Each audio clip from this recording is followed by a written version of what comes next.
At 0958 hours, the Caribbean air was quiet, except for one sound, the rhythmic thrum of a Marine Corps AH-1Z Viper, cutting through at 150 knots, 2000 feet above the sea. On radar, it was just another fast-moving blip.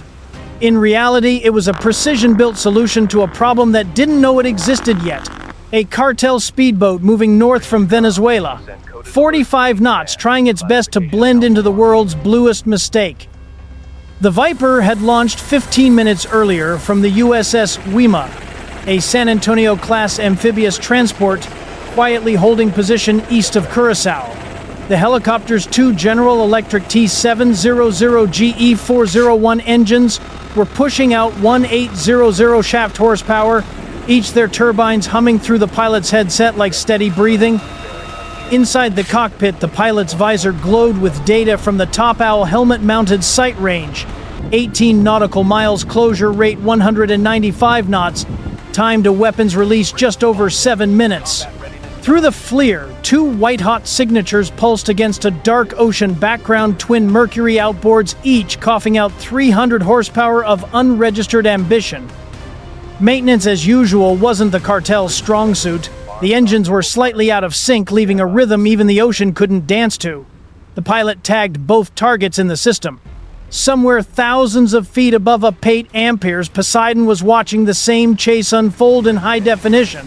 The Poseidon, cruising at 2,000 feet, had first picked up the contact using its AN divided by APY-10 radar. The signature was unmistakable: twin engines, fiberglass hull, and a course that screamed contraband. The aircraft's crew had dropped a few sonobuoys for acoustic confirmation.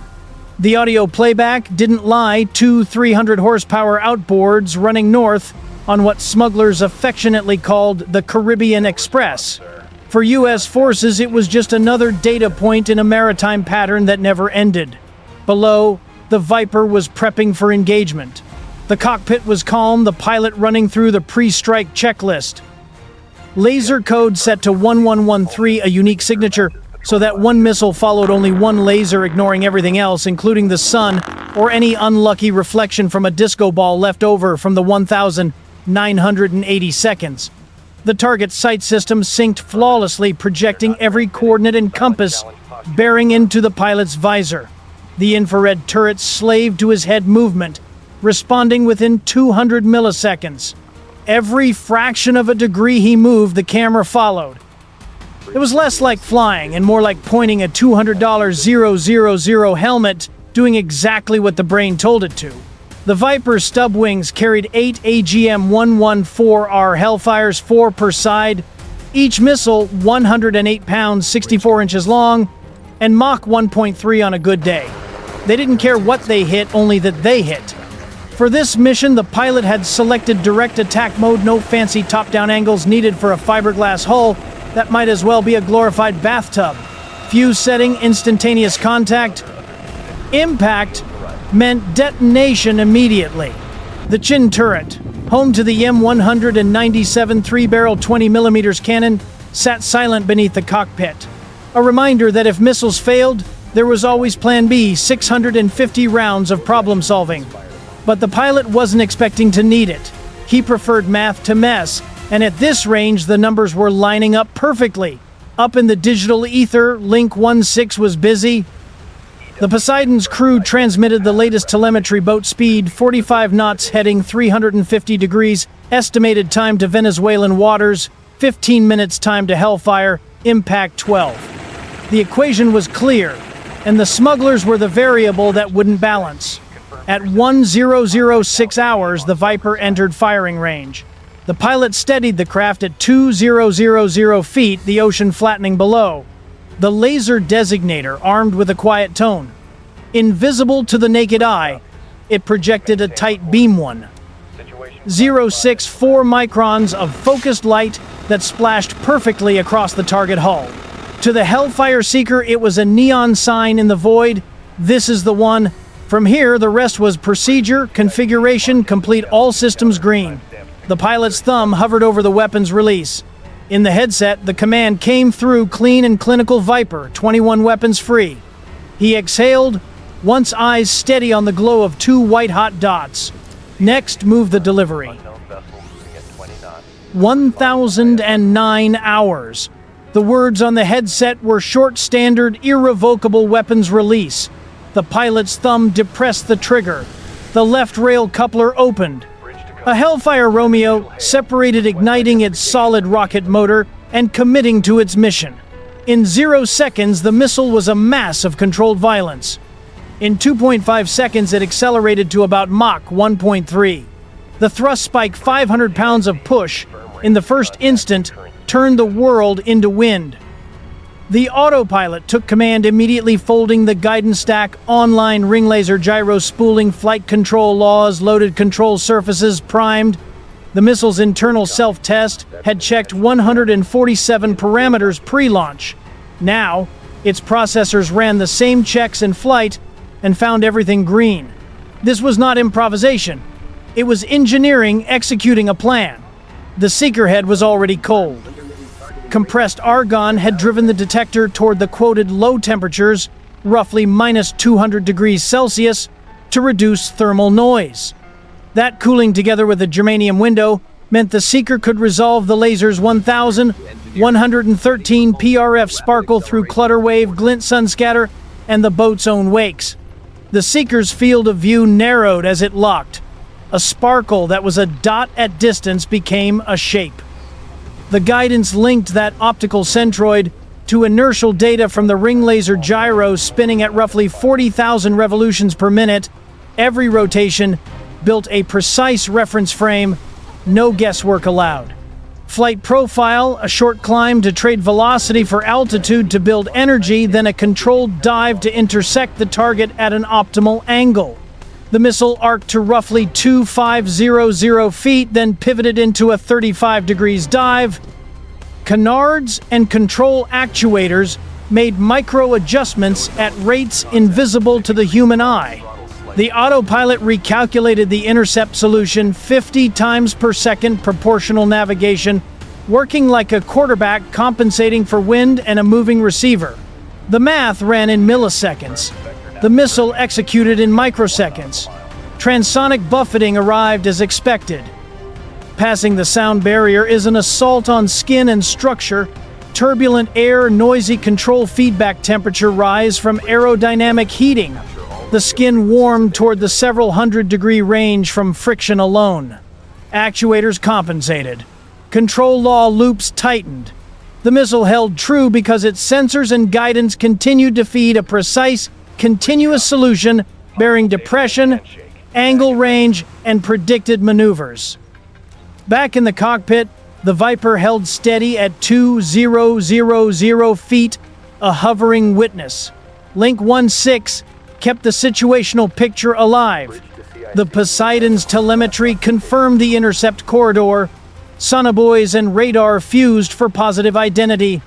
The pilot's head-down display showed a countdown 5 seconds, 4, 3, all the while the seeker's image grew in fidelity.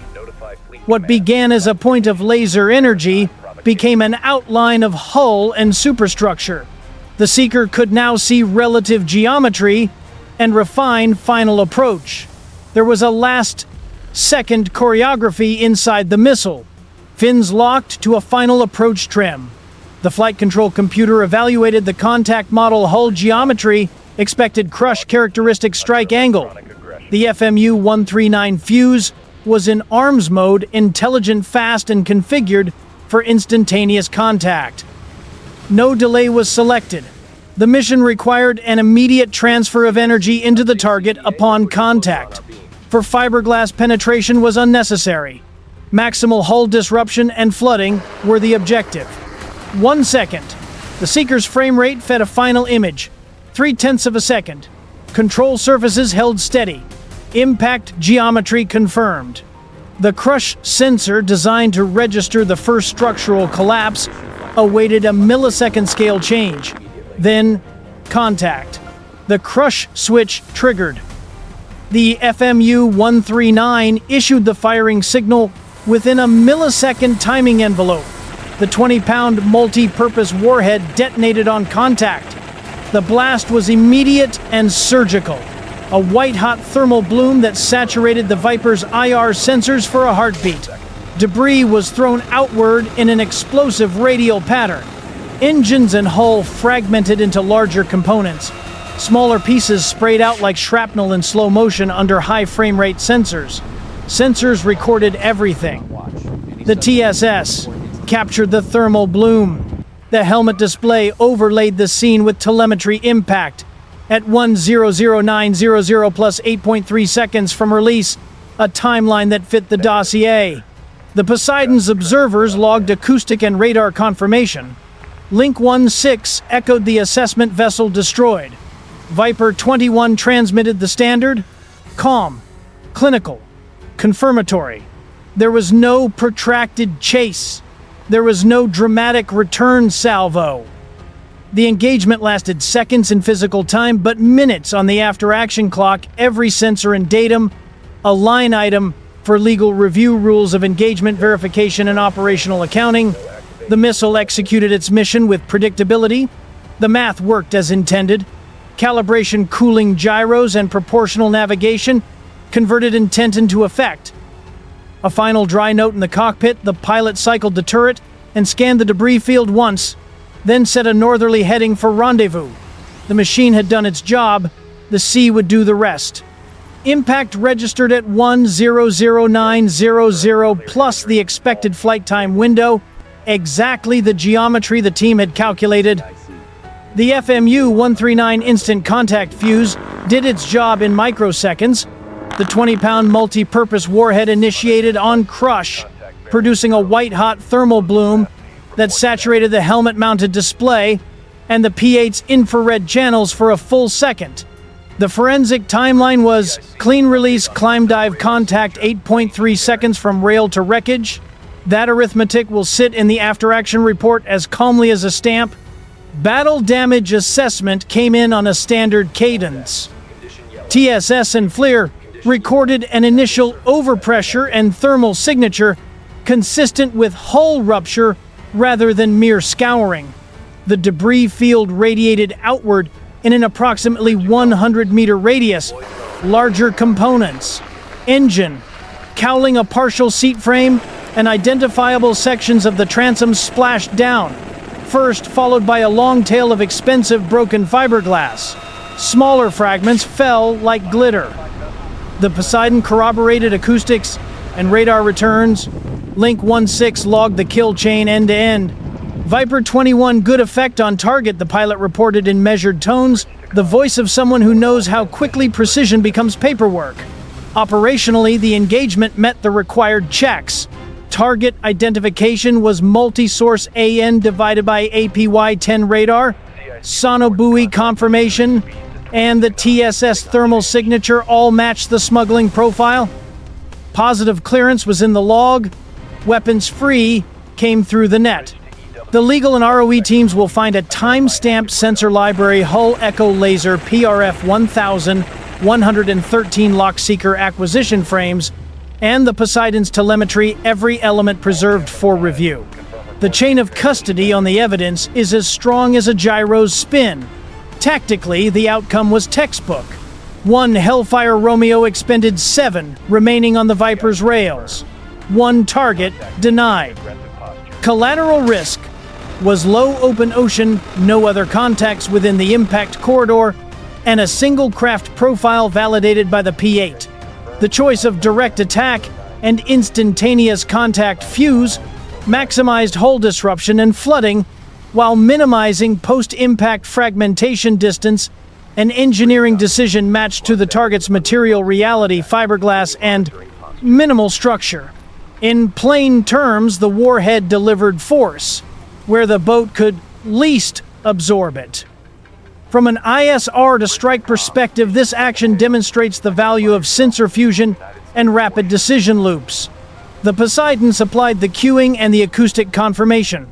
Link 1-6 coordinated the engagement. The Viper supplied precision delivery.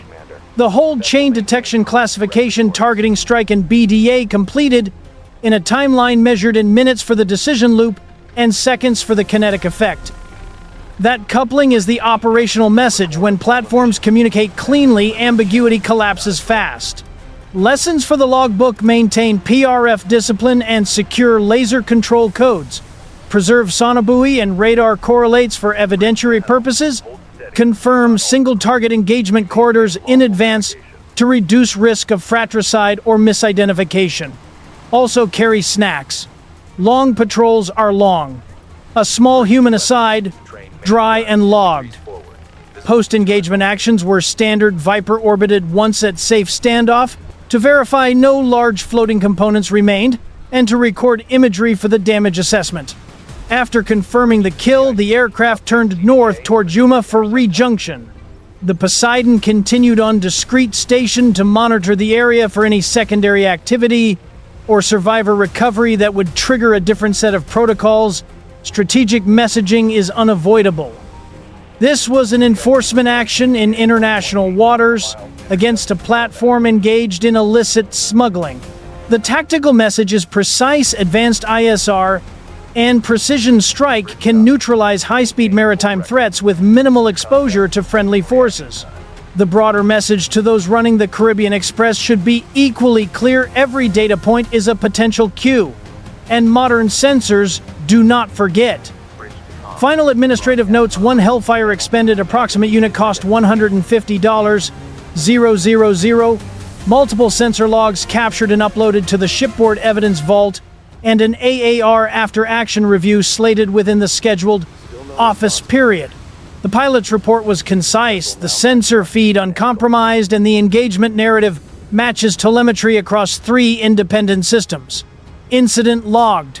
Command will review at 0600. Another reminder for the record: precision is not optional, it's survival.